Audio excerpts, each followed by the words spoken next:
मुख्य चीज़ वही है जिसका जिक्र मैंने बार बार किया है, और एखार्ट ने भी, मैं समझता हूँ, उसको अपने ढंग से, अपने एंगल से बहुत बार डिफाइन किया है, प्रेजेंस।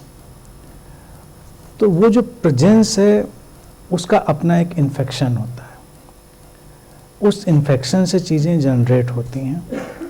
तो एक ख़ास एटमॉस्फेयर में होना वो हमारी बहुत सारी पॉसिबिलिटीज़ को इग्नाइट करता है। भारत में एक्चुअल में इसी चीज़ को सत्संग कहा गया है। सत्संग कभी इंटरटेनमेंट और टाइम पास को नहीं भारत में कहा गया, जो कि आजकल का 99% सिनेरियो वही होता है। सत्संग मतलब अब करने के लिए कुछ नहीं है लाइफ में, अब इसको बस टाइम पास करना है।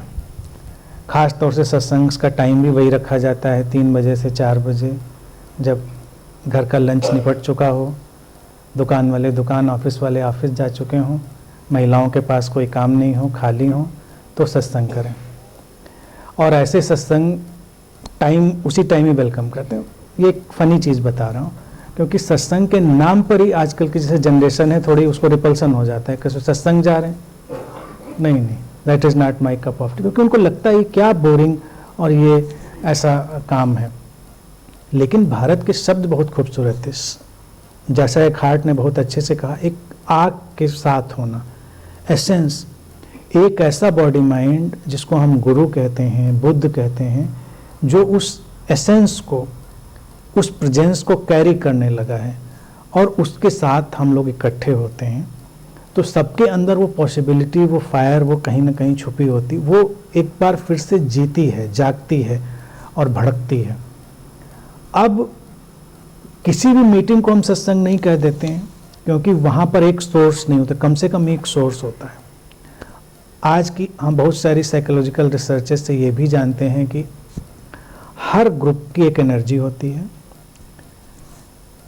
जिसको मॉडर्न साइंटिफिक टर्मिनोलॉजी में आजकल हम लोग बोलते हैं मॉर्फोजेनेटिक फील्ड्स, यानी कि ऐसी एनर्जीज, ऐसे इमोशंस, उनका एक इंटरकनेक्टेड फील्ड डेवलप हो जाता है जो सिमिलर चीज़ों को बढ़ावा देता है।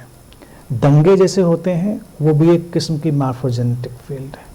जब एक वायलेंस से भरे हुए लोग, उसी आइडिया से भरे हुए लोग इकट्ठे होते हैं, अभी वो दंगा नहीं करना चाहते थे, अभी वो आग लगाना नहीं चाहते थे, किसी को मारना नहीं चाहते, लेकिन अंदर से सब उबल रहे थे। बस वो किसी भी समय वो जो ग्रुप एनर्जी है वो टकराकर वायलेंस में कन्वर्ट हो जाती है। दंगे ऐसे ही होते हैं, भीड़ इकट्ठा कर लेना और लोगों के अंदर वायलेंस उबल रहा हो तो किसी मोमेंट पे कुछ भी हो जाएगा।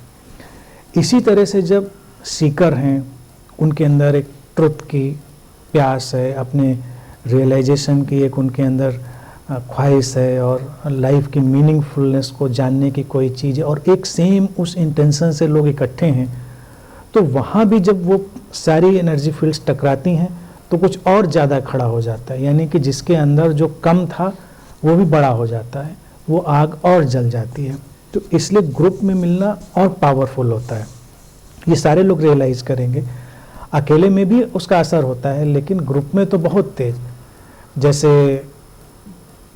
होली देखिए, हम लोग जलाते हैं, जब होली जानते हैं तो कितनी लकड़ियों का ढेर इकट्ठा कर देते हैं, और जब वो एक बार पकड़ती है तो उसमें कुछ भी डालें खटाक से जल जाता है।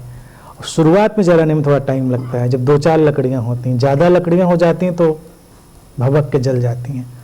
तो मुख्य चीज़ होती है आग का होना, और अगर वो है तो फिर उसके पास होना ही पर्याप्त होता है, फिर कुछ करना नहीं होता है, फिर एनफ है। जैसे एखार्ट ने अपने सिस्टम में जिक्र किया, इसलिए मैं उसकी बात करूँ। उन्होंने भी कोई मेडिटेशन की टेक्निक, कोई डिवाइस उन्होंने नहीं दी। जिस तरह से प्रेजेंस की बात मैं रख रहा हूँ या रख रहा हूँ, तो आलमोस्ट वो भी वही बातें अपने ढंग से, अपने वर्ड्स में कहते हैं, और आसपास उनके एक अपना ट्रांसफॉर्मेशन हो ही रहा है, और उनका अपना पर्सनल ट्रांसफॉर्मेशन भी जो आया वो भी बड़े जेन्युइन और ऑनेस्ट वे से आया, कि किस तरह से वो अपने डिप्रेशन में थे और किस तरह से अचानक उनके अंदर वो चीज़ जागी। तो ये जो चीज़ें हैं, इनको लेकर चलना चाहिए हर साधक को, और ये अपॉर्चुनिटी अगर हमको मिलती है तो मैं समझता हूँ उसको मिस नहीं करना चाहिए। भारत ने इसका एक्सपेरिमेंट तमाम तरह से किया और अच्छा था, लेकिन धीरे धीरे क्या हो जाता है कालांतर में, वक्त के साथ, कि आग नदारद हो जाती, लकड़ियाँ इकट्ठी हो जाती हैं, तो फिर लकड़ियाँ जमा हो जाती हैं, तो तमाम जगह हम वैसे मेले इकट्ठे कर लेते हैं। तो अगर कहीं पर थोड़ी भी चिंगारी के साथ लोग होते हैं तो उससे खूबसूरत कोई और चीज़ नहीं होती। फिर उसमें और किसी चीज़ की डिजायर करना कि अब वो वाला ध्यान करा दीजिए बढ़िया वाला या वो, तो वो सब फिर इर्रेलेवेंट चीज़ें हो जाती हैं।